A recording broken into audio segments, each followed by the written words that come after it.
মুখ্যমন্ত্ৰী হিমন্ত বিশ্ব শৰ্মা ইমান হংকাৰ নহব স্পষ্ট কথা ইমান ক্ষমতাই আপোনাৰ মূৰত ধৰিছে যি মন যায় হেতু আপুনি এতিয়া কৰিছে নহয় জানো খিলঞ্জীয়া মানুহৰ ওপৰত উচ্ছেদ চলাইছে হা লখিমপুৰ এঙাৰকুৱা হিঙিমাৰীত কেনে ধৰণে অমানৱীয় উচ্ছেদ চলাইছে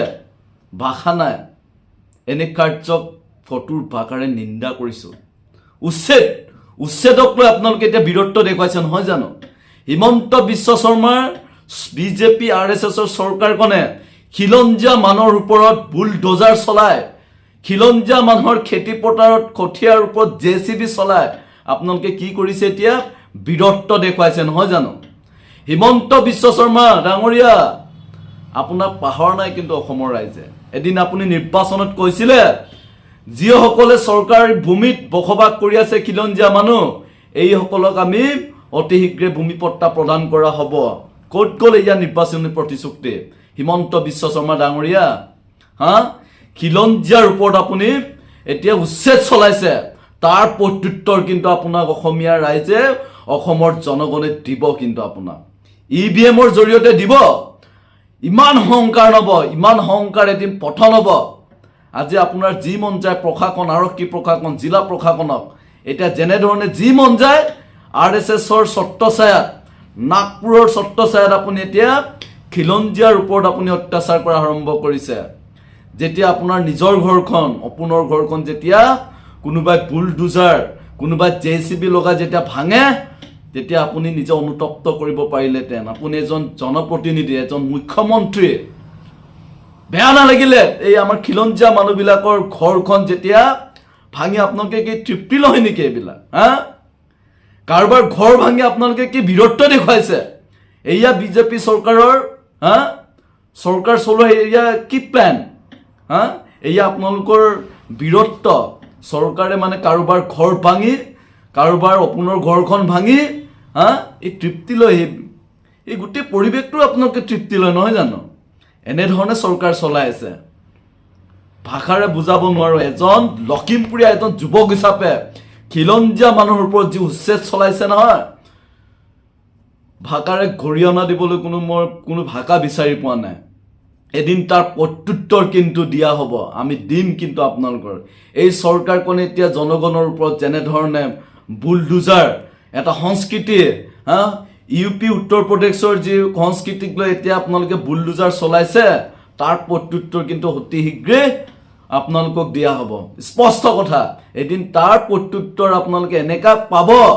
এটা সময়ত আজি আপোনালোকৰ এছপি আপোনাৰ মতে চলে ডিসি আপোনাৰ মতে চলে এটা সময়ত আপোনাৰ পিয়ন এজনেও আপোনাৰ কথাত গুৰুত্ব নিদিয়ে এটা পৰিস্থিতি আপোনাক ইয়াত দেখুৱাম অসমৰ ৰাইজে চাব হিমন্ত বিশ্ব শৰ্মা ডাঙৰীয়া মনত ৰাখিব আপোনাৰ এনেকুৱা এটা দিন আহিব য'তলৈকে এজন পিয়ন এজন আৰক্ষী ঘনিষ্ঠ বলো কিন্তু আপোনাৰ কথাত কোনো গুৰুত্ব নিদিয়া পৰিৱেশ অতি কম দিনৰ ভিতৰত এনেকুৱা পৰিস্থিতি দেখিবলৈ আপুনি আজু হৈ থাকক স্পষ্ট কথা কোট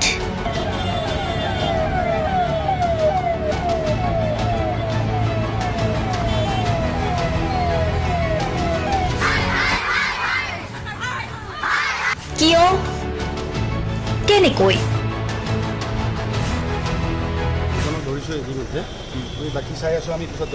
দুৰ্নীতি ৱাইফজনীয়ে কৈছে বোলে এওঁ মোৰ হাজবেণ্ড আপুনি কোন হে ক'বলৈ এওঁ অবৈধ বুলি অনিয়ম ভ্ৰষ্টাচাৰ একো নায়কতাবাদ এতিয়াৰ পৰা আৰু নহ'ব আমি দিম সত্য বাতৰি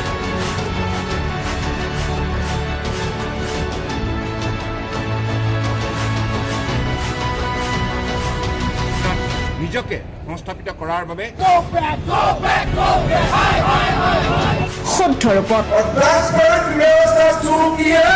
নিৰ্ভীক নিৰপেক্ষতাৰে আমি সাজু অসমৰ উন্নয়নমূলক যাত্ৰাই আজি এক নতুন দিগন্ত ভৰি দিছে অসমৰ ৰাইজৰ পৰা আমি সদায় আশীৰ্বাদ বিচাৰোঁ আমি এনেকৈ যাতে আমাৰ জননী জন্মভূমিক সেৱা কৰি যাব বিচাৰোঁ অৰুণোদয় অসম ন্যায় লাগে নিৰ্ভীক নিৰপেক্ষ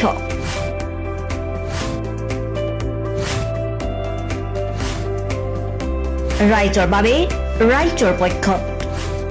অৰুণোদয় অসম